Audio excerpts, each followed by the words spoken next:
muchas gracias a Septon México, a Fernando Flores por nuevamente invitarme a estar con ustedes el día de hoy. Y quiero agradecer de manera muy especial al auditorio que hoy nos acompaña a lo largo de la República Mexicana, de Latinoamérica. Bienvenidos a todos. Nuevamente les reitero, el estar con ustedes es un privilegio y espero que el día de hoy la plática que estaremos dictando les sea de mucha utilidad.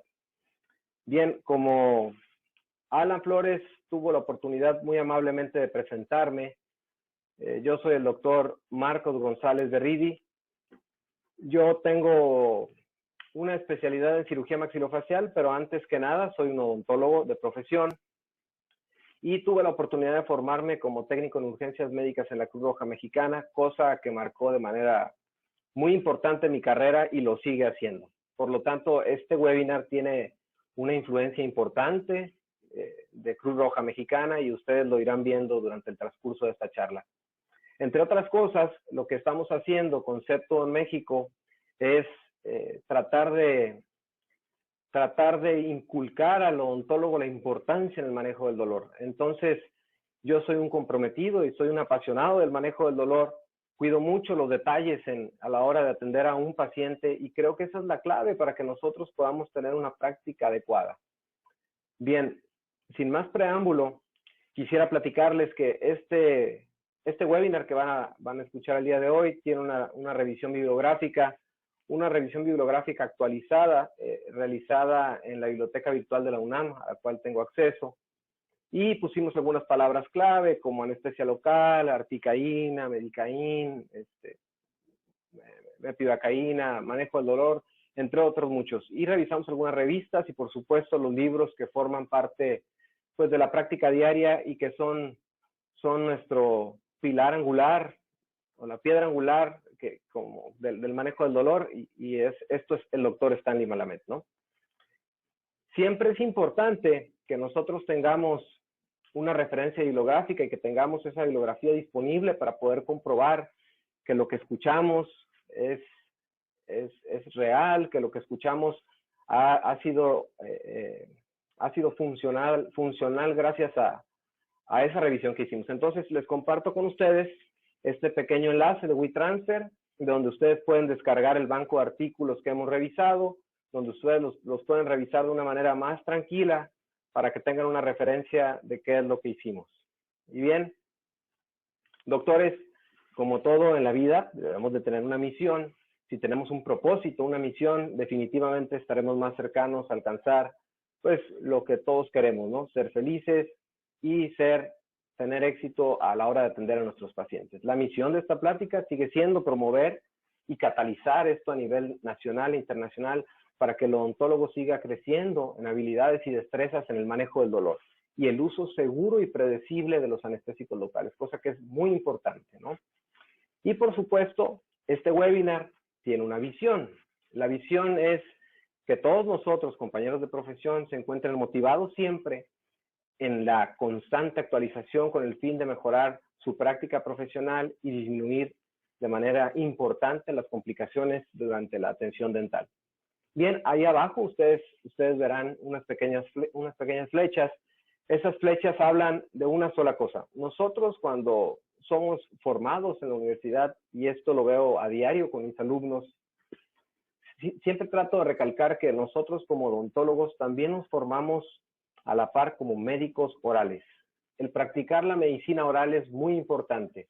La práctica de la medicina oral involucra a estudiar al paciente como un todo y no solamente como un diagnóstico sencillo como caries o una restauración o una prótesis. No, estudiar al paciente como un todo y de esa manera nosotros estaremos más cercanos a cumplir los objetivos. A veces cuando tratamos la enfermedad se gana o se pierde, pero les puedo garantizar que si tratamos directamente al paciente, siempre ganaremos, ¿ok? Y tendremos su confianza y definitivamente podremos llevar a cabo nuestros tratamientos de mejor manera.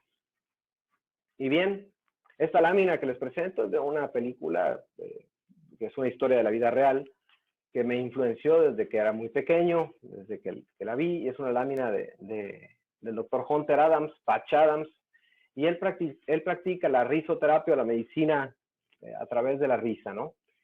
Él en esa película con este matemático en esa diapositiva nos deja una gran enseñanza y dice, si te enfocas en el problema, no verás fácilmente la solución. Y esto, doctores, es muy importante porque a la hora de hablar del manejo del dolor, en ocasiones nos estancamos durante el tratamiento y no encontramos la solución para poder seguir alcanzando nuestras metas, ¿no? A veces nos encontramos ante retos terapéuticos muy importantes a la hora de tratar diferentes problemas de origen dental y definitivamente si nos enfocamos en el problema y no vemos al paciente como un todo, no vemos el entorno de ese paciente, todo lo que está alrededor, definitivamente estaremos menos cercanos a alcanzar el objetivo primario. Bien, y este webinar dice una visión hacia el futuro. ¿Por qué una visión hacia el futuro? Porque finalmente el futuro nos ha alcanzado. Yo cuando empecé a estudiar odontología en el año 2000, la odontología que se practicaba era una odontología analógica, una odontología donde todo lo que realizábamos era finalmente enseñado por nuestros maestros, teníamos muy pocas herramientas para poder educarnos y ahora el panorama está abierto, ¿okay? El futuro está aquí y el futuro está en las redes sociales, en el internet, en todo lo que estamos haciendo. Entonces la odontología analógica se está transformando en la odontología del futuro. Y esa odontología del futuro, doctores, es la odontología digital. No, ninguno de ustedes me dejará mentir que en la actualidad los estudios como el CT Scan o ConBeam, que son estudios tridimensionales, ya no se están convirtiendo en un privilegio, sino en una necesidad para poder estudiar a nuestros pacientes de una mejor manera. De igual manera, el escáner intraoral está transformando toda la odontología que era análoga, la toma de modelos de estudio, la toma de registros de arcos faciales, etcétera, en algo digital y guiado por un ordenador. De igual forma, la implantología, todas las ramas que pertenecen a la odontología han cambiado, ¿no? Incluyendo mi especialidad, la cirugía maxilofacial, que ahora la planeación que hacemos para los pacientes con alguna deformidad es una planeación virtual. Entonces tenemos que empezar a buscar las herramientas para empezar a mudarnos hacia esa parte de la odontología que es ese futuro que ya nos ha alcanzado, ¿no? Y bien, sin embargo, a pesar de que esto es el futuro, de que esto en la actualidad se está convirtiendo en una herramienta indispensable, siempre estaré aquí para presentarles esta diapositiva, que para mí es la diapositiva central de esta plática, el valor de lo esencial. El valor de lo esencial o las cosas básicas que nosotros practicamos en la odontología. Primero lo que tenemos que hacer, y eso lo hicimos todos cuando fuimos alumnos, no dejamos de ser alumnos, y eso es algo muy importante, prepararnos, ¿no? Entonces, todos recibimos una preparación, una educación diferente en diversas universidades, y esa preparación puede haber llegado hasta pregrado o puede haber avanzado hasta posgrado. Después de ahí, adquirimos algo que solamente el tiempo nos lo da. El tiempo y por supuesto, nuestros maestros queridos, a los que siempre guardaré con mucho respeto y con mucho cariño. Ellos fueron parte esencial de mi formación y siempre les enviaré un cordial saludo al doctor Jorge Telles, al doctor Jorge Quesada, no por mencionar algunos. Esa experiencia nos la brinda el tiempo y nuestros maestros. Entonces, ¿qué necesitamos en estos eslabones del valor de lo esencial para seguir ejerciendo una práctica adecuada? Número uno, después de que nos preparamos, después de que tomamos experiencia, que conocimos cómo es el mundo después de la escuela, lo único que hace falta en esa cadena del valor de lo esencial es la actualización, cosa que es vital. Yo creo firmemente en que nosotros, si seguimos actualizándonos a diario, si seguimos participando en eventos como estas plataformas fantásticas como los webinars, yendo a cursos, leyendo artículos, definitivamente estaremos muy cercanos a alcanzar el éxito. Y por supuesto, la juventud aprieta, ¿no? Entonces, cada vez egresan más odontólogos jóvenes que tienen muchas ganas de comerse el mundo y de seguir adelante y crecer. Entonces, para todos aquellos odontólogos que llevan muchos años de experiencia, que se prepararon durante mucho tiempo, la única manera de poder seguir en la carrera ante todo esto de la juventud, es seguir actualizándonos. Si nos quedamos sin actualizarnos, los jóvenes definitivamente serán los que se llevarán gran parte del mercado, ¿no? Entonces, y a ustedes jóvenes, lo único que necesitan es continuar por esa vía, actualizarse, y la experiencia vendrá con el tiempo. Y por supuesto, la actualización requiere estar definitivamente ligado a la tecnología. La tecnología, como lo veíamos hace unos minutos, nos ha alcanzado. Todas las situaciones relacionadas a los ordenadores, a las computadoras, a los programas digitales, son parte fundamental para poder llevar a cabo una mejor práctica.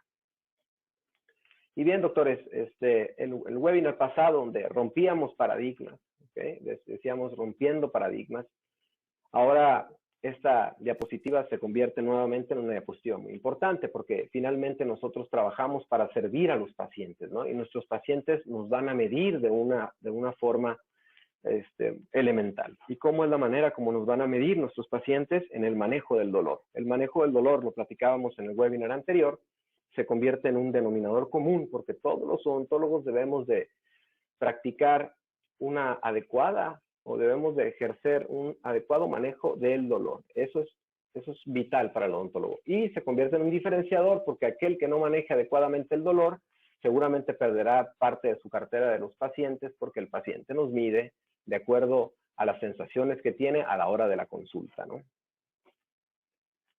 Esa es como nos mide nuestro paciente.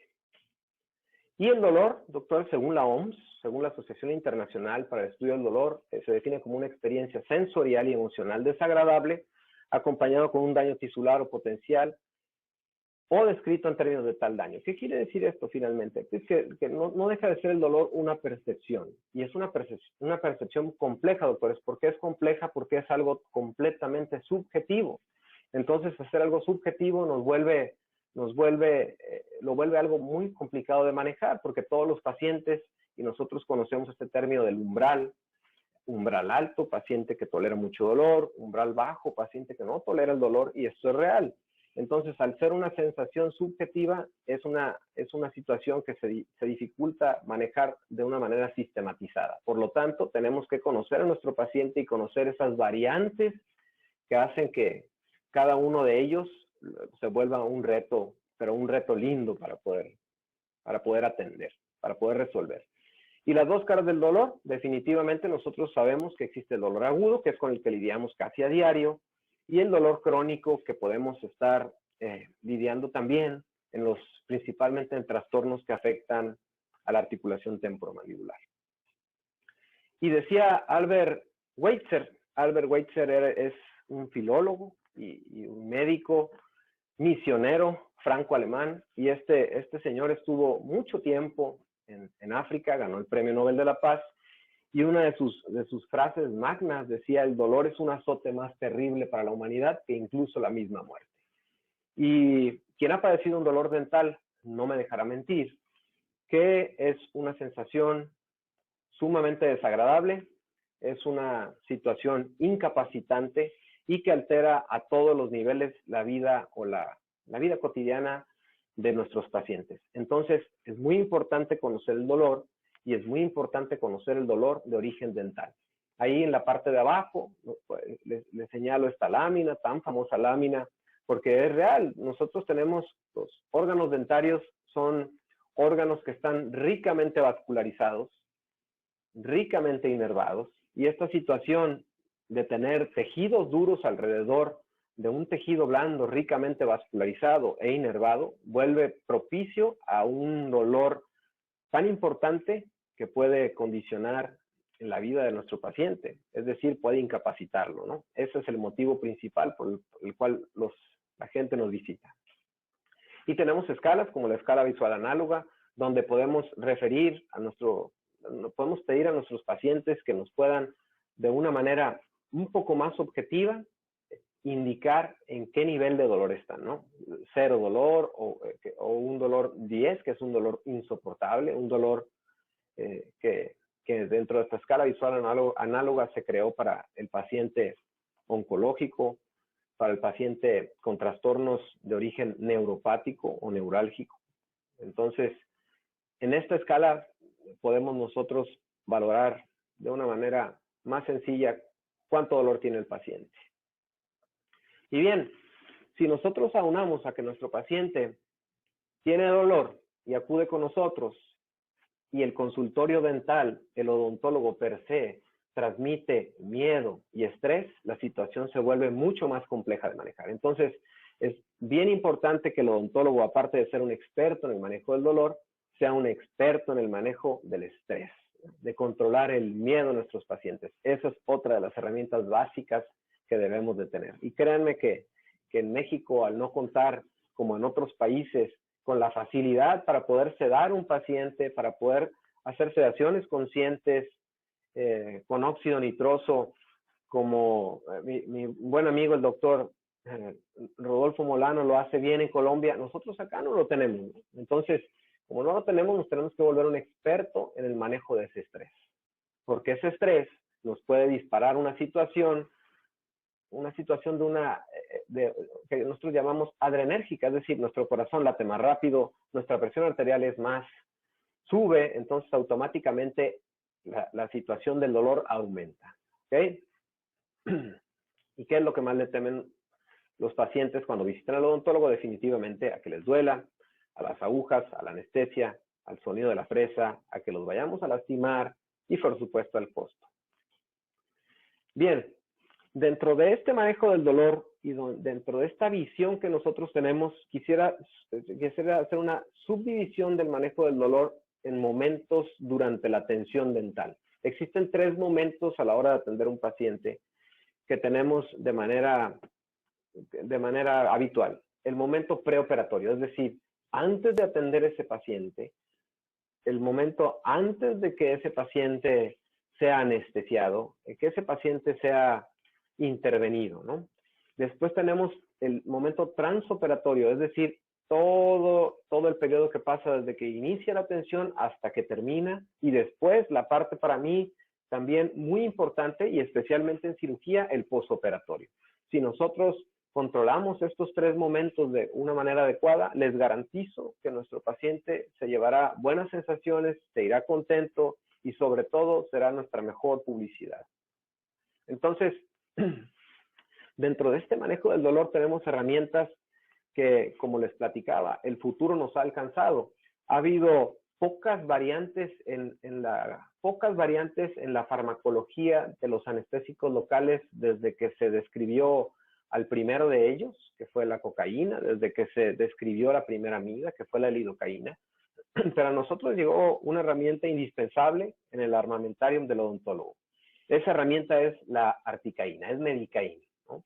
La articaína tiene bondades y noblezas que lo convierten en el anestésico local que para mí es el gold estándar en mi práctica diaria. Y esto ha permitido llevar por buena lid todos estos años trabajando, y definitivamente estar hablando el día de hoy de Medicaín y representando a Septon es simplemente un orgullo, porque sabemos que, o tengo constatado y comprobado, que este anestésico local funciona y funciona muy, muy bien.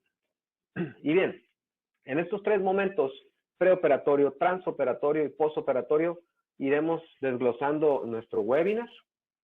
El primero de ellos, el preoperatorio, antes, operatorio, procedimiento, ¿no? Antes del procedimiento. ¿Qué vamos a hacer antes del procedimiento? Antes del procedimiento tenemos nosotros que convertirnos en expertos en el manejo del estrés. Tenemos que convertirnos en expertos en realizar diagnósticos y, por supuesto, en identificar al paciente que viene con dolor para que de esta forma pueda ser manejado como debe ser, ¿ok?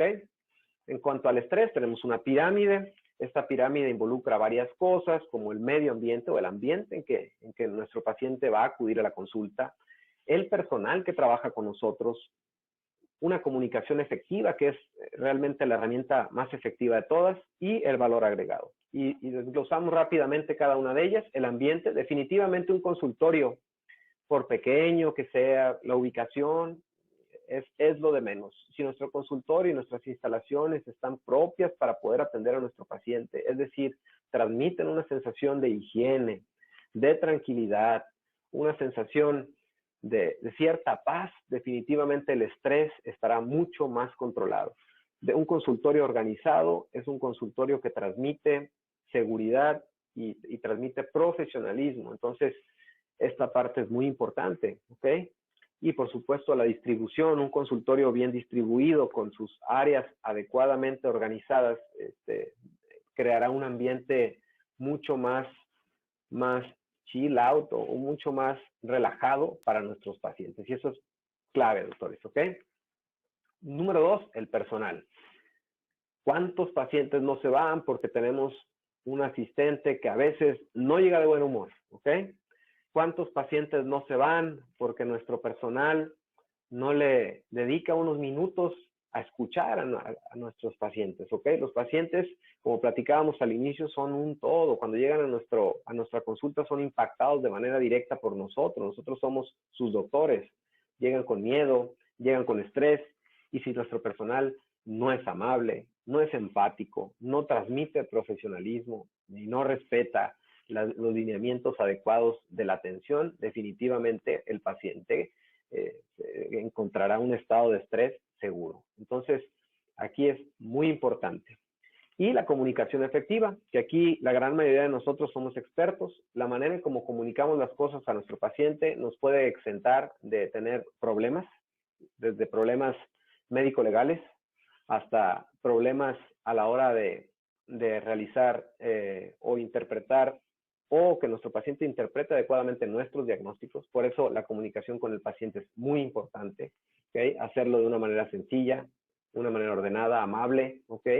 Y empática, es decir, o con simpatía. Finalmente la simpatía es sufro contigo y nosotros de una u otra manera tenemos que mostrarnos ante nuestros pacientes con esas características. También la comunicación efectiva es muy importante con la familia, porque ¿cuántos de nosotros no tenemos pacientes que son muy tranquilos, que son pacientes muy buenos, pero finalmente con quien batallamos o con quien lidiamos y tenemos un problema es con ese familiar que siempre va con nosotros? Por eso es muy importante que con la familia nuestra comunicación sea adecuada.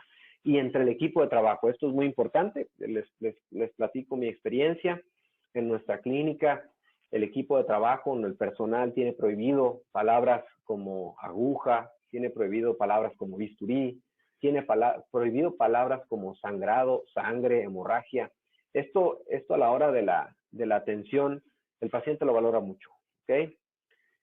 Y disminuye en una gran cantidad el estrés que pueda presentar.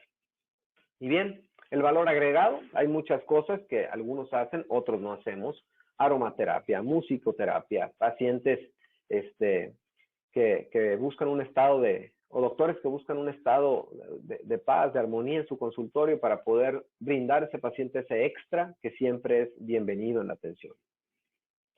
Y bueno, por supuesto que esto del valor agregado tiene su ciencia. ¿Okay? Aquí les presento rápidamente dos artículos, uno en la parte de arriba del Journal Americano de Cirugía, donde habla del aroma naranja, ¿no? Para el control del estrés durante la extracción de un tercer molar, y abajo es otro para el control de la ansiedad utilizando lavanda, ¿no? Entonces, esto es real, hay que hacerlo, ¿ok? Y bien, en cuanto al diagnóstico, es muy importante realizar un diagnóstico efectivo. El diagnóstico lo podemos lograr haciendo una historia clínica detallada. Doctores, pierdan un tiempo, y lo repito varias veces. Esto es clave. Si nosotros hacemos una historia clínica correcta, rápida y sencilla, tendremos menos posibilidades de tener un accidente durante la consulta y tendremos más posibilidades de poder elaborar un adecuado plan de tratamiento, ¿no? Y esto es clave, elemental, desde el punto de vista donde lo quieran ver. Y bueno, si nuestro paciente tiene dolor, entonces entramos a hablar del mismo, ¿no? Nosotros, cuando hablamos de dolor, tenemos que hablar de mediadores químicos de la inflamación. Y finalmente tenemos que hablar de las ciclooxigenasas 1, 2, de las prostaglandinas, todos estos mediadores químicos del dolor que forman parte importante de la ciencia que está atrás de esa sensación que el paciente sufre, ¿no? El ácido araquidónico es el origen de todo. Entonces, la fosfolipasa 2 es el origen de toda esa cascada de neurotransmisores, toda esa cascada de sustancias que se liberan cuando nuestro paciente sufre dolor, ¿no? Entonces es muy importante conocerlas. No me voy a detener mucho tiempo en esto. Lo que sí quiero hablarles es de algo que es de gran interés especialmente para los colegas endodoncistas. Es esta lámina que se llama teoría de la sensibilización central.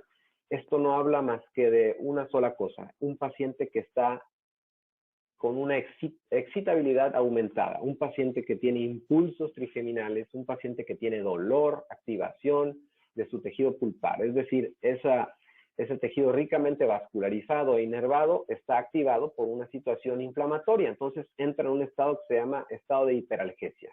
Y en este estado de hiperalgesia es donde se llevan a cabo la gran mayoría de las tasas de fracaso durante las técnicas de anestesia. ¿Ok? Entonces es clave nosotros identificar un estado de hiperalgesia, porque si nosotros identificamos a ese paciente que tiene dolor, podemos utilizar herramientas que tenemos para poder llevar a cabo un tratamiento de una pulpitis irreversible aguda de un primer molar inferior, que es el principal dolor de cabeza para todos, de una manera efectiva. ¿Cómo podemos controlar esta pulpitis irreversible, ese estado de hiperalgesia en estos pacientes que lo están padeciendo? Lo vamos a desglosar, lo vamos a revisar ahorita con herramientas muy sencillas, ¿ok? Hay otro fenómeno que se llama taquifilaxia, que lo tocamos en el webinar anterior y lo exentaremos por el día de hoy, ¿no? Les voy a presentar a ustedes algunos casos clínicos donde hablamos efectivamente de este estado de hiperalgesia y cómo sí puede ser resuelto este estado de hiperalgesia y cómo sí puede ser resuelto el día de la consulta el estado de dolor de nuestro paciente y cómo puede ser resuelto casos complejos de una manera muy sencilla.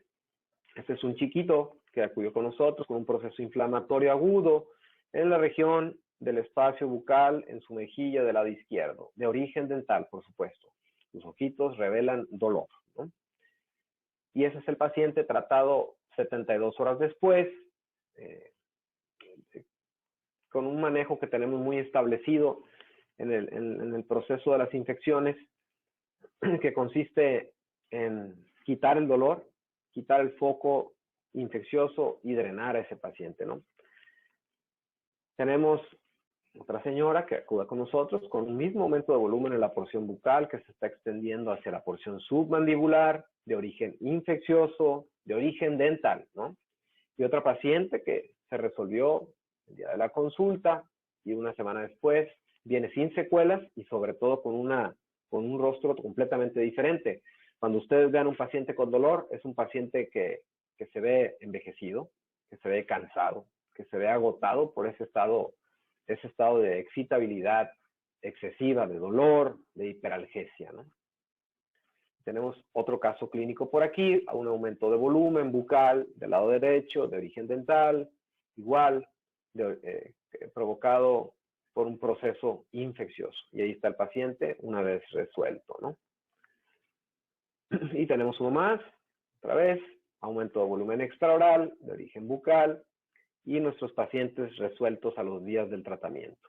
Si se fijan, estos pacientes vienen de una manera completamente distinta como los encontramos, ¿no? Vienen con un rictus de dolor, desesperación, ansiedad, y después terminan contentos, hasta peinados, acuden de una manera completamente diferente. Todos estos pacientes aceptaron amablemente ser presentados en los webinars como este, ¿no? Y tenemos aquí otro proceso infeccioso de la parte superior que afecta incluso a la periórbita, ¿no? Entonces, todos estos pacientes fueron manejados de una manera efectiva con herramientas muy sencillas para controlar ese estado de hiperalgesia. Antes de esto, quisiera detenerme en esta lámina, porque esta lámina creo que puede ayudarles mucho en la práctica cotidiana, porque todos lidiamos con procesos inflamatorios, todos lidiamos con infecciones. La caries es la infección número 1 en el manejo dental. Entonces, ¿qué es lo que pasa con una paciente joven de 30 años de edad con un aumento de volumen bucal que se extiende hacia sus tejidos blandos y que inició en un primer molar inferior con una caries que apenas pasó de la dentina a la pulpa, es decir, se volvió una caries de tercer grado? pero sin ningún otro factor de riesgo, todos los demás órganos dentarios sanos, un paciente con higiene adecuada y que por un proceso de una pulpitis y un proceso que evolucionó a una infección, inmediatamente progresó hacia los tejidos blandos. ¿Y por qué este amigo tan conocido en el medio odontológico, que tiene múltiples focos sépticos dentales, no presenta una infección de este tipo? Sencillamente por algo, doctores. Nosotros cuando manejamos un paciente con un proceso inflamatorio e infeccioso, tenemos que contemplar tres cosas. Tenemos que contemplar que nuestro huésped, es decir, el paciente, genera una situación de inmunocompetencia o una situación de inmunosupresión, y eso es muy variable. Así como es variable en el dolor el umbral, también en nuestros pacientes es variable la situación inmunológica y tenemos que tomarlo en cuenta.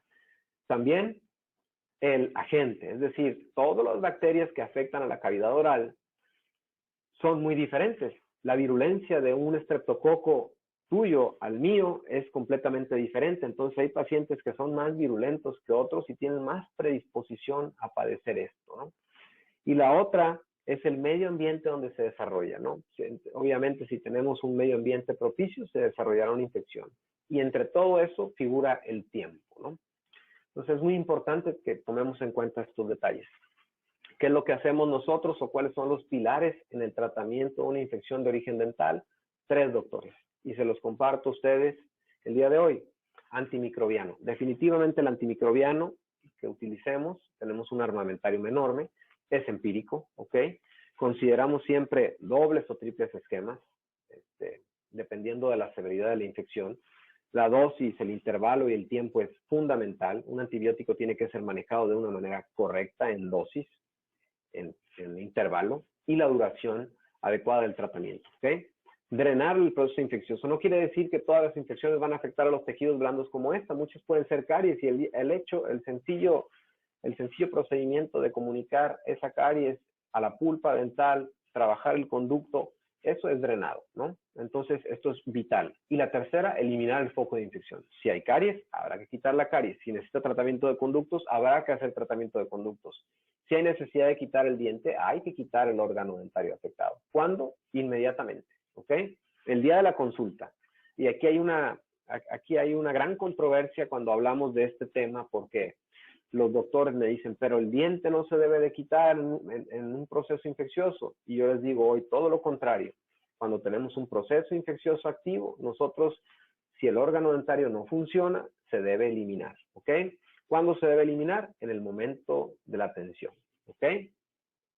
Y esto tiene respaldo hidrográfico. Esto es una lámina de las clínicas de Norteamérica de cirugía maxilofacial, donde habla el diente debe ser extraído inmediatamente en la presencia de infección aguda, y concluimos en la actualidad que el diente debe ser eliminado, ¿ok? Y bien, ¿qué soluciones tenemos para todos estos pacientes en estado de hiperalgesia? Doctores, les presento a ustedes la lámina, una de las láminas muy importantes en esta presentación. Medicaín. Medicaín es un anestésico local que lo describimos de manera muy amplia en nuestro primer webinar. Pertenece al grupo de las amidas. Sin embargo, este anestésico local, a diferencia de todos los demás, es un híbrido. ¿Qué quiere decir esto? Que comparte características de una amida, pero tiene un enlace éster. Y esa parte o esa estructura química del anestésico local, medicaín, articaína, es el anillo de tiofeno. Y este anillo de tiofeno le da grandes propiedades a este anestésico local. ¿Qué propiedad le da? Solubilidad de lípidos. ¿Y qué es la solubilidad de lípidos? Es la capacidad del anestésico local para penetrar a esa membrana bilipídica que tenemos en una fibra nerviosa, y automáticamente, al tener mayor solubilidad de lípidos, tenemos un mejor efecto, tenemos una latencia más corta, ¿ok? Además de que este anestésico local, Medicaín, tiene un pH mucho más estable. Al tener un pH más cercano a lo fisiológico, definitivamente tendremos más éxito a la hora de infiltrar y a la hora de realizar técnicas de anestesia. Entonces, el anillo de tiofeno, como el anillo, es el anillo de poder en los anestésicos locales. Tiene una gran capacidad para trabajar en medios ácidos, es decir, en pacientes que están inflamados, en pacientes que están infectados, ¿ok? ¿Qué es lo que utilizamos? pHs más cercanos a lo fisiológico, más cercanos a ese 7, 7.3. Y articaína, ese medicaín, es el más cercano de todos. Y bueno, ¿qué es lo que se hacía antes, no? ¿Qué es lo que se hacía antes de tener herramientas como medicaín? Bueno, pues utilizaban los buffers. ¿Qué es un buffer? Es una sustancia que se administra al cartucho dental para alcalinizarlo. Las principales sustancias utilizadas eran bicarbonato de sodio y calcio. Stanley Malamet creó este artículo que se llama Buffering Local Anesthetics en odontología y habla de todo un procedimiento para poder nosotros aumentar el pH de nuestro anestésico local, especialmente de la lidocaína, que es quien tiene un pH muy bajo. Y esto, ¿qué ventajas tiene? Pues al ser un anestésico local muy ácido y volverlo alcalino, disminuye el dolor al infiltrar, disminuye la lesión tisular y la latencia, que es el periodo en que el fármaco se administra y hace efecto, disminuye también, ¿no? Creo este dispositivo de OnPharma, que es un dispositivo que se comercializa en Estados Unidos. Aquí no lo tenemos. Entonces, ¿qué es lo que hacíamos nosotros? Bueno, hecho en México. Bicarbonato de sodio del 7.5%, un cartucho dental de lidocaína y utilizamos 0.6 mililitros, que es un tercio del anestésico con el bicarbonato, y lo colocábamos directamente en el sitio donde se iba a infiltrar, mejorando considerablemente el efecto en el paciente infectado, ¿no? Y aquí está su bibliografía. ¿Qué tenemos que hacer en el paciente de hiperalgesia? Pues definitivamente yo ya no hago esto, hago muy poco la técnica de buffer, que es lo que utilizo, medicaín, ¿ok? Si medicaín es un pH mucho más fisiológico que cualquier otro, entonces, y con una solubilidad de lípidos mucho más alta, por favor, les invito a utilizarlo en pacientes inflamados, en pacientes que están infectados, ¿no? Cuando no hay disponibilidad en alguna institución de medicaín, de articaína, entonces podemos utilizar de manera segura las técnicas de buffer. ¿Qué otra cosa utilizamos como herramienta para el control de ese estado de hiperalgesia? Definitivamente el uso de AINES. La utilización de un AINE 2 horas antes de un procedimiento, cualquiera que sea, paracetamol, ibuprofeno, ketorolaco, diclofenaco, disminuye considerablemente el estado de hiperalgesia y por lo tanto tenemos capacidad para poder trabajar de una manera más segura. Aquí vemos una marca que se comercializa actualmente en México, que tiene una vía de distribución muy rápida a través de vía oral, que es el dexketoprofeno, ¿no? También utilizado. Y aquí está la bibliografía de la premedicación en el paciente para aumentar el éxito en los bloqueos alveolares inferiores, que son el dolor de cabeza número 1, ¿no? Ahora, ¿qué otra cosa tenemos que tomar en cuenta a la hora de realizar este procedimiento esta situación preoperatoria? La evaluación anatómica. Doctores, como les decía, pierdan un tiempo en la historia clínica, pierdan otro tiempo, un periodo muy cortito en evaluar a ese paciente. No es lo mismo anestesiar una mandíbula grande, una mandíbula prógnata, que anestesiar una mandíbula pequeña, hipoplásica. No es lo mismo anestesiar a un paciente pequeño a un paciente mucho más adulto. Es bien importante evaluar esto para evitar accidentes durante la administración de nuestros anestésicos locales, ¿no? Consideraciones especiales, como cuáles, el niño, ¿ok? El niño es un paciente que su anatomía es completamente diferente. Entonces, ¿cuál es nuestro dolor de cabeza número 1? La anatomía mandibular. El dolor de cabeza número 1, la anatomía mandibular atrófica, que es el paciente totalmente déntulo, donde no sabemos o no podemos localizar adecuadamente dónde se encuentra nuestro sitio de infiltración a la hora de realizar un bloqueo alveolar inferior, ¿no? Que es el dolor de cabeza número 1 para muchos de nosotros, ¿no? El nervio alveolar tiene una gran cantidad de variantes, ¿no? No es solamente un canal donde pasa un paquete vasculonervioso, sino que este puede ser bífido y tener variaciones anatómicas innumerables. Entonces, esto se convierte en un reto a la hora de realizar el procedimiento de anestesia. La anatomía del maxilar, esto es mucho más predecible porque es un hueso mucho más esponjoso. Al ser más esponjoso y tener todas estas microperforaciones en el hueso esponjoso permite realizar técnicas mucho más seguras y una difusión de nuestro anestésico más sencillo, ¿no? Y las técnicas palatinas, que finalmente son técnicas muy sencillas, pero que a nuestro paciente le duelen. Ahorita vamos a ver que no le va a doler a nuestro paciente si hacemos algunas cosas. La anatomía del niño es completamente diferente. Hay un hueso en formación, un hueso que es córtico, esponjoso, un hueso que está en desarrollo. Entonces aquí tenemos que tomar precauciones a la hora de realizar nuestras técnicas de anestesia. Medicaína en el niño. Los colegas odontopediatras me dirán lidocaína en el niño, mepivacaína en el niño. ¿Qué es lo que hago yo? Medicaína, articaína. ¿Por qué? Porque finalmente al ser un anestésico local que es una combinación esteramida, tiene una eliminación más rápida. ¿Ok? Y al tener una eliminación más rápida del organismo es menos tóxico. Su toxicidad plasmática es mucho menor. Por eso lo utilizo con seguridad en el paciente infantil. Y bien, llegamos al evento transoperatorio. Vamos a atender a nuestro paciente y este paciente necesita de todos nuestros recursos, de toda nuestra experiencia, de toda la capacidad para poder hacer su estancia una estancia placentera, una estancia libre de las molestias, libre de dolor. ¿Qué tenemos que hacer? Elegir los anestésicos correctos, elegir una técnica correcta y la monitorización. ¿Qué es esto? Estar valorando constantemente cómo va esa técnica de nuestra anestesia, ¿no? A veces aquí me preguntan y dicen, ¿cómo podemos hacer un monitoreo del dolor? Bueno, es difícil, pero sí podemos hacer una cosa. Podemos hacer un monitoreo de nuestro bloqueo. A veces las porciones distales en un bloqueo alveolar inferior, anestesia en el labio, anestesia en el mentón, son muy pobres, pero aún así podemos trabajar con alguna restauración. Tenemos que ir evaluando todo eso, ¿no? Y bien, los anestésicos locales lo sabemos, lo vimos, lo hemos visto, han compartido muchos colegas toda esta ciencia del anestésico local. Es un medicamento, un fármaco que interrumpe de manera temporal la conducción nerviosa. Y hay conceptos básicos en todos los fármacos que son latencia, que es el tiempo que tarda el fármaco en actuar desde que se administra, y esto depende de la liposolubilidad. Por lo tanto, en pacientes inflamados, infectados, entre más liposoluble sea, mejor nos va a ir. ¿Quién es más liposoluble? Medicaína, ¿no? Potencia, menos es más. Y duración.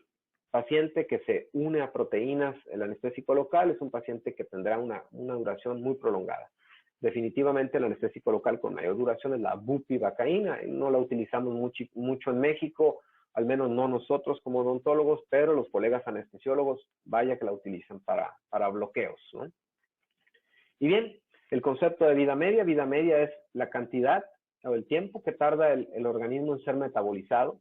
Si comparamos eso que platicábamos de las vidas medias entre un fármaco y otro, si comparamos a medicaína contra lidocaína, nos daremos cuenta que la vida media de la articaína es muy corta. ¿Por qué? Porque tiene la característica de ser un éster, y al ser un éster es metabolizado por el plasma, por la pseudocolinesterasa, entonces es un metabolismo rápido. En cambio, la lidocaína, al ser metabolizada por las enzimas microsomales en el hígado, el metabolismo es mucho, mucho más lento, ¿no? Entonces, entre más rápido se elimine el anestésico local, mucho menos toxicidad va a causar.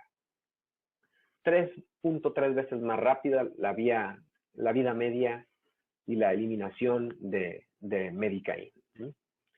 Y lo platicábamos, hay ésteres, hay amidas, ¿sí? Y esto es una manera de clasificar a los anestésicos, pero la otra más sencilla y más utilizada es de acuerdo a su duración. Hay anestésicos locales de duración muy corta, de duración intermedia y duración larga. Aquí básicamente pues, podemos comparar a lidocaína con mepivacaína, casi tienen la misma duración y latencia, solamente cambia ligeramente en que mepivacaína tiene una duración mayor en la pulpa, que esto es importante.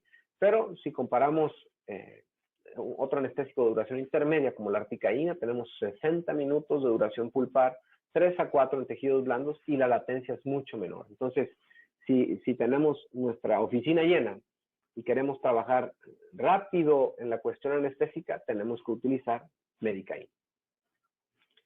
Y la bupivacaína que les platicaba tiene una latencia muy, muy larga, es decir, el efecto tarda mucho en trabajar. Sin embargo, tiene una duración de hasta 12 horas, doctores. Imagínense 12 horas anestesiados los tejidos blandos. ¿Esto se puede utilizar en cirugías mayores o en cirugías menores? Sí, siempre y cuando tengamos precauciones, porque sabemos que un tejido anestesiado es más susceptible a sufrir un traumatismo. Y bien, todo lo que hacemos, toda la investigación siempre va buscando que nuestro anestésico local dure más. Entonces se han agregado sustancias como la hialuronidasa, que ustedes la conocen bien, el que se ha puesto gotas en los ojos, se agrega muy comúnmente a las soluciones oftálmicas para volverlas un poco más viscosas y que permanezca más en ese globo ocular. Igual manera, se ha mezclado metivacaína con hialuronidasa para aumentar la duración del efecto en los bloqueos alveolares, ¿no? Y bueno, esto, que lo decía el doctor Stanley Malamet, todos los pacientes que son anestesiados en posición supina y después se sientan en una posición semi-Fowler o Fowler, el tiempo de latencia se acorta. Esto no está totalmente comprobado, sin embargo, es algo que él pregona, es algo que él menciona mucho durante sus pláticas, ¿no? Bien, y a la hora de seleccionar el tipo de anestésico, a la hora de la selección tenemos que considerar la sal del anestésico, el tipo, tenemos que considerar la cantidad y la técnica adecuada. El tipo de anestésico lo seleccionamos de acuerdo al procedimiento. No es lo mismo atender una restauración dental que una extracción dental. No es lo mismo un tratamiento endodóntico que la realización de algo estético o de una profilaxis o un detartraje cerrado a un procedimiento quirúrgico, ¿no? La duración del procedimiento es muy importante y las características del paciente. No todos los pacientes son iguales y esto es clave, ¿ok? Otro caso clínico, tenemos aquí este chiquito que llega con nosotros por un aumento de volumen en la región submandibular del lado izquierdo. Este paciente viene sin dolor, ¿ok? Es un paciente que no es de origen infeccioso y le tenemos que decir a nuestro paciente, ¿qué crees? Te vamos a anestesiar y esta cara pone, donde lo tenemos que anestesiar, ¿no? Entonces, ¿qué podemos hacer para el manejo de pacientes de este tipo que tienen trastornos como este, que es una afección de una glándula salival, es una ránula y por ahí tiene una caries, pero finalmente él venía por ese aumento de volumen? Entonces tenemos que utilizar anestésicos locales de acuerdo al caso, ¿no?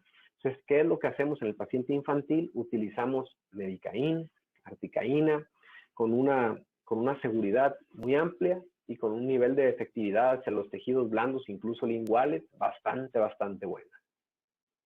Y tenemos este otro pequeño que llega con un aumento de volumen, este sí de origen infeccioso y con mucho dolor, ¿no? Entonces, ¿qué utilizamos? Sustancias anestésicos locales que sean bufferizados o en su caso anestésicos locales mucho más cercanos a los pHs adecuados, ¿no? Y ahí está nuestro paciente una vez resuelta la situación. Y bien, la seguridad del anestésico es vital. Tenemos que seleccionar el adecuado, lidocaína versus articaína, ya lo platicábamos, vidas medias, dosis adecuadas. En el paciente infantil, la dosis es muy importante. Decía Paracelso, nada es veneno, todo depende de la dosis. Entonces, nosotros obligatoriamente tenemos que conocer las dosis de nuestros anestésicos locales.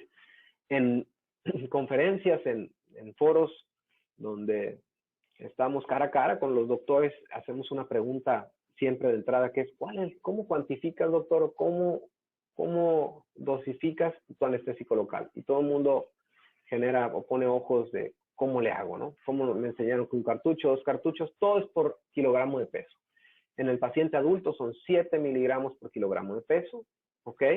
En el paciente infantil son 5 miligramos por kilogramo de peso. Un cartucho dental de lidocaína trae 36 miligramos. Un cartucho dental de articaína trae 72 miligramos. Entonces, ahí vamos sacando la dosis máxima sin excedernos, porque si nos excedemos podemos tener una complicación, ¿no? Y técnicas adecuadas, bueno, existen 2 técnicas básicas, infiltrativa, es decir, una técnica donde levanto la mucosa y coloco solución anestésica e inmediatamente funciona, o una técnica por bloqueo, ¿ok? A la hora de elegir técnicas adecuadas en el manejo de pacientes inflamados o infectados, definitivamente siempre tendremos que escoger bloqueos y alejarnos del sitio del proceso inflamatorio que técnicas de infiltración. Sin embargo, las técnicas por bloqueo son desafiantes debido a las variantes anatómicas. La tasa de fracasos en anestesia pulpar, doctores, es de 40%. Eso quiere decir que de cada 10 bloqueos que realizamos en la mandíbula para el nervio alveolar inferior, 4 fallan. Entonces, esto es una tasa muy alta. Y esto no es culpa del odontólogo siempre, ¿no? A veces es culpa también de la anatomía de nuestro paciente, de esas variantes que tenemos tan complicadas. Y bueno, Se han diseñado dispositivos como este dispositivo que se publicó en una revista dental para guiar la técnica de Gauge, que es una técnica suplementaria. Vean nada más el calibre del dispositivo o la forma que tiene. Si llegas con esto con un paciente, bueno, va a pegar un brinco y ¿qué me va a hacer este doctor? Pero finalmente se han hecho esfuerzos por crear dispositivos para sistematizar los bloqueos. Sin embargo, este es el del doctor Tiol, mexicano, cirujano, y estos dispositivos funcionan, pero definitivamente la anatomía o las variantes anatómicas a veces superan a la utilización de estos dispositivos. ¿Cómo determinamos si el anestésico local está funcionando? Sensibilidad en los tejidos blandos, sensibilidad térmica, sensibilidad a los tejidos duros y el acceso pulpar. Esa es la única manera de decir a nuestro paciente ya no le duele, si cumplimos estas 4 cosas, ¿no? Tenemos fibras nerviosas de todo tipo y bueno, entramos a las soluciones. ¿Existe manera de infiltrar a un paciente en la mandíbula con un bloqueo infiltrativo bucal y no una técnica alveolar inferior? Sí, siempre cuando utilicen anestésicos con mucha liposolubilidad como Medicaid, ¿ok? De otra manera no lo conseguiremos. Y las técnicas maxilares, la ticaína al tener una liposolubilidad muy grande, tenemos una gran difusión y podemos conseguir técnicas de anestesia bastante buenas. Y ya lo platicábamos en el webinar pasado, mandibular slump. Hay veces que el paciente, por más cosas que hagamos, ese paciente no se va a conseguir un bloqueo adecuado. Doctor, pero si ya atendí a ese paciente una semana antes y logré en el mismo sitio, sí, pero hoy no va a funcionar. Entonces, el mandibular slump o quedarme estancado es un fenómeno descrito. Entonces, contémplenlo porque a veces tendremos que reprogramar una cita en pacientes que no se pueden anestesiar correctamente. Y la cronobiología, otro tema que ya abordamos, que habla definitivamente que el reloj biológico, ¿ok?, afecta de manera significativa las sensaciones o el estado de hiperexcitabilidad de nuestros pacientes, ¿no? Y aquí tenemos algunas referencias bibliográficas. Quiero compartirles esta técnica para aquellos que creen que la anestesia palatina siempre tiene que ser traumática. Yo la he estado utilizando con una gran seguridad, la he estado utilizando con un gran éxito y estoy muy contento porque me ha funcionado. ¿Qué hacemos para anestesiar el paladar para que a nuestro paciente no le duela? Primero, elegimos un anestésico local con un pH fisiológico, Medicaid. Agujas cortas con doble bisel, agujas de septo, ¿ok? Secamos el área de la mucosa, colocamos anestésico local tópico con un hisopo médico, no con un hisopo convencional. Un hisopo médico es más largo y es rígido.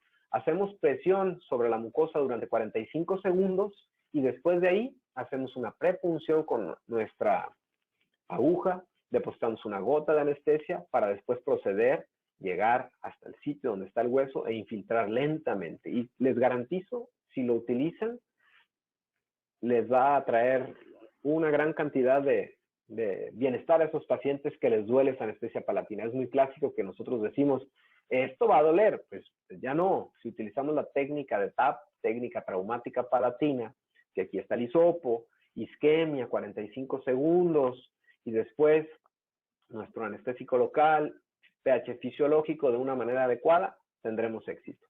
Y este otro que es, quiero apurarme en el webinar para no pasarnos del tiempo, el bloqueo de AMSA o alveolar medio superior anterior. Esta técnica es súper importante para todos los rehabilitadores, porque con una sola inyección, una sola técnica de anestesia, conseguimos lograr quitar la sensibilidad de todo el área de incisivos, caninos y premolares, ¿ok? Y el paciente no tiene alteración en el labio superior, por lo tanto se pueden tomar fotos de sonrisa, todas las fotos sin el bloqueo de ese movimiento del labio, ¿ok? La técnica de AMSA se realiza trazando una línea media, ¿ok?, sobre los premolares y otra línea media en el paladar, justo donde trazamos esta línea media, a la mitad, ahí vamos a encontrar ese plexo de múltiples agujeros en el maxilar por donde se va a difundir ese anestésico local que tenga mucha solubilidad de lípidos y con un solo función en esta parte palatina nos permite trabajar todo este segmento, ¿ok? Esta es la técnica de AMSA. Y bien, sistemas digitales, yo en la actualidad estoy utilizando STA. Este sistema es un sistema de administración digital donde tiene un sensor que se llama el sensor de presión dinámica. Lo que hace es detectar la presión del tejido que se está ejerciendo y automáticamente disminuye considerablemente el dolor. Si lo recomiendo, si me preguntan si lo recomiendo, definitivamente. Esto ha ayudado mucho a la práctica de la mejora continua en el dolor. Y bien, agujas dentales, no voy a hablar mucho de agujas dentales, lo único que les puedo ofrecer o traer con ustedes es que si tenemos agujas de doble bisel, doctores, ¿ok? Tenemos agujas que tengan un eje y un conector adecuado, tendremos mucho menos riesgo de ruptura de esa aguja, ¿no? Y al tener un diseño de doble bisel, tenemos la posibilidad de que al paciente le duela menos, ¿no? Entonces, existen diferentes calibres. Si me preguntan cómo trabajo, la gran mayoría de las técnicas maxilares, excepto el bloqueo infraorbitario, lo hago con aguja corta. Muchos de los bloqueos mandibulares los realizo con aguja larga. Y en el paciente infantil o en el paciente que es pequeño, utilizamos agujas cortas para bloqueos en el nervio alveolar inferior, ¿ok? Y aquí tenemos toda la bibliografía acerca de las técnicas que tenemos, ¿no? Y otro caso clínico, este es un caso clínico que me llegó, es una paciente que le fue realizada una extracción por terceros molares, viene con rictus de dolor y acude a la consulta con nosotros porque hace 2 horas le realizaron un procedimiento y tuvo parálisis de su lado izquierdo. Entonces, si ustedes pueden ver, el elevador el músculo elevador del párpado superior interrumpido, el músculo frontal interrumpido la función de los músculos bucales, ¿okay? Interrumpida la función de la rama marginal mandibular. Es un paciente que tuvo diseminación de ese anestésico local a la celda parotidia. Hay que tener mucho cuidado a la hora de elegir bloqueos mandibulares y utilizar agujas largas. Si el paciente es pequeño, no hay necesidad de utilizar una aguja larga. Siempre que utilicen una técnica mandibular, en un bloqueo mandibular hay que tocar hueso. Esto es obligatorio con una aguja larga. Entonces, hay que tener cuidado porque si se va hacia la celda parotidia, vamos a llegar así, ¿no? Y eso es lo que no queremos que pase con nuestros pacientes. Y bueno, situaciones mucho más graves, como la ruptura de una aguja, cosa que afortunadamente no nos ha pasado y no nos debe pasar siempre y cuando utilicemos agujas de buena calidad, y cuando esta aguja por algún motivo se ha utilizado en repetidas ocasiones, hay que cambiarla, ¿ok? Y otras situaciones con las agujas, a mayor calibre de la aguja, mucho más riesgo de lesiones o parestesias en el nervio lingual. Esta es una consideración médico-legal muy importante, entonces hay que tomar en cuenta bastante esto. ¿Qué soluciones? Lo platicábamos, las agujas de septo que tienen doble bisel, que tienen un trayecto, un diámetro mucho más amplio para poder distribuir el anestésico de una manera más sencilla, con menos lesión tisular, ¿no? Fácil inserción. Vamos a adelantar esta parte. Vean una aguja que no es de doble bisel y esta es una aguja de doble bisel, ¿no? Grandes mejorías ha hecho septo en esta parte. Y para terminar, el posoperatorio. En el posoperatorio, aquí, doctores, es muy importante una cosa. El paciente, cuando se va de la consulta, es ahí donde nuestro paciente terminará de juzgar nuestra atención. Entonces, yo lo platico con mis alumnos. La cirugía no termina en el momento en que sacamos el tercer molar, sino cuando el paciente viene a consulta posoperatoria y nos dice, doctor, no me inflamé, doctor, no me dolió, doctor, me siento muy bien. Ahí termina, ¿ok? Entonces, ¿qué tenemos que hacer para que nuestro paciente posoperado esté libre de dolor? Bueno, utilizar analgesia anestésica. ¿Qué es esto? Anestésicos locales con buena duración, buenas técnicas para que le permita al paciente llegar a casa a utilizar su antiinflamatorio no esteroideo y administrarse antes de que padezca o que inicie ese proceso de dolor, ¿no? La utilización de AINES versus opiáceos, control de la inflamación, ¿no? Entonces, al final de cuentas, tenemos que utilizar anestésicos con un vasoconstrictor, que sabemos que el vasoconstrictor más utilizado es la epinefrina, y la epinefrina es una catecolamina que causa aumento de la frecuencia cardíaca, aumento de la tensión arterial. Entonces, tenemos que utilizarlo porque incrementa la duración del efecto, disminuye la toxicidad, disminuye el sangrado, tiene grandes propiedades, pero hay que utilizarla con seguridad, ¿ok? Medicaín tiene en su armamentarium en México adrenalina a una concentración de 1 sobre 200,000, lo que nos permite en pacientes que sufren trastornos cardiovasculares administrarlo de manera segura. ¿Okay? Si me preguntan en el paciente cardiovascular qué anestésico local utilizo Medicaín al 1 sobre 200,000 con toda la seguridad y la calma del mundo, siempre y cuando a ese paciente le evaluemos sus signos vitales previamente y no tenemos ningún problema, ¿no? Evitamos estas cosas como la reacción a la epinefrina, que es una reacción adrenérgica, ¿no? Entonces, utilizar anestésicos con menos porcentaje de vasoconstricción, incluso en tratamientos dentales que no son quirúrgicos, pueden utilizar un anestésico local sin vasoconstrictor, ¿no? Porque el anestésico propiamente, al ser vasodilatador, puede causar sangrado. Entonces, en cirugía, en extracciones, siempre tendrá que tener vasoconstrictor. Y el cartucho de vidrio es muy importante para verificar que no estemos en un vaso sanguíneo y tengamos ese tipo de problemas, ¿no? Prevención. Y bueno, y las emergencias médicas que se pueden presentar durante una crisis hipertensiva, habrá que tomar un buen curso de emergencias médicas en la consulta dental, porque un dolor torácico o una situación de una crisis hipertensiva puede progresar hasta un enemigo como el infarto agudo al miocardio, ¿no? Que habrá que darle el manejo adecuado, que es darle la mano a ese paciente, ¿no? Y bueno, hablando de vasoconstrictores, tenemos que hablar que Septol maneja Oravers, que es mesilato de fentolamina y revierte los efectos del anestésico local. Esto puede ser muy bien utilizado en niños para que cuando vayan a casa no tengan lesiones en sus labios por autotraumatismos, ¿no? Y aquí está la bibliografía. Y bien, AINES contra opiáceos, definitivamente conocemos nuestra escala, la escala de la OMS de dolor. Nosotros utilizamos siempre un armamentarium de primer escalón, AINES de todo tipo, ¿ok? Si acaso podremos utilizar un medicamento de segundo escalón, como es el tramadol o el paracetamol con codeína, pero ya no llegamos a ese tercer escalón donde el fentanilo, la morfina, la buprenorfina por vía subcutánea son analgésicos que no utilizaremos, ¿ok? ¿Qué esfuerzos se están haciendo actualmente? Bueno, aquí hay, por ejemplo, bupivacaína intraalveolar. En este estudio le colocan un catéter y le están colocando gotas de bupivacaína después de la extracción dental para disminuir el dolor, consiguiendo resultados muy buenos. Sin embargo, el paciente que se va con un catéter así es un paciente que se va con incomodidad, pero se están haciendo esfuerzos para poder mejorar ese dolor postoperatorio. Tramadol submucoso. Termino mi cirugía, hago una infiltración sobre el sitio de la cirugía con tramadol, disminuyendo considerablemente el dolor después de la cirugía, ¿no? Uso de clorexidina intraalveolar para disminuir el dolor después de la cirugía, para disminuir el riesgo de una osteitis alveolar o alveolo seco, ¿no? Y el control de la inflamación, uso razonado de AINES, doctores, con cuidado a los AINES, cuidado con los esteroides y termoterapia posterior al procedimiento, siempre enfriar el sitio donde fue intervenido un paciente, disminuirá el riego sanguíneo, permanecerá más el anestésico local y nos permite un margen de seguridad más amplio para poder administrar nuestros AINES.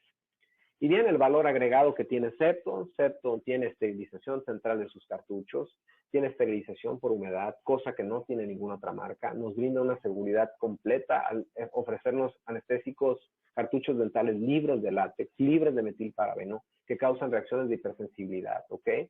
Y estas reacciones de hipersensibilidad se pueden presentar en la consulta dental, nos pueden generar una situación de una reacción alérgica local moderada, pero pueden progresar hasta un paciente con una situación como esta, o una anafilaxia, ¿no? Cosa que no le deseo a nadie.